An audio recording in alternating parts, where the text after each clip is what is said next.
I've been married to my wife Trudy for 16 years, and we have 2 sons. Blaine is 13 and Jay's 11. My grandpa started in 1956 hatching turkeys and then raising turkeys, the kind you'd find in a grocery store as a whole bird or ground turkey product or in your deli case as lunch meat. Since 1999, the farm has been a partnership between my dad and myself. The first thing we do every day is check on the birds, make sure all systems are functioning, from the feed system to the water to the ventilation, and make sure that all conditions are optimum for the turkeys. Years past, we used to range turkeys, which was putting them outside on a pasture. Now all turkeys are raised indoors in environment-controlled conditions.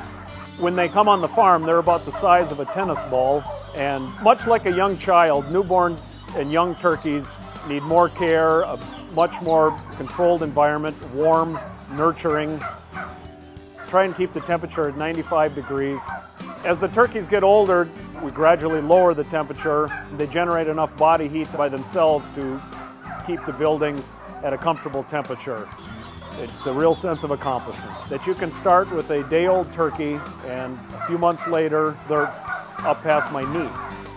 We love what we do, we take it very seriously, and we're committed to raising the best turkey product possible for the consumer.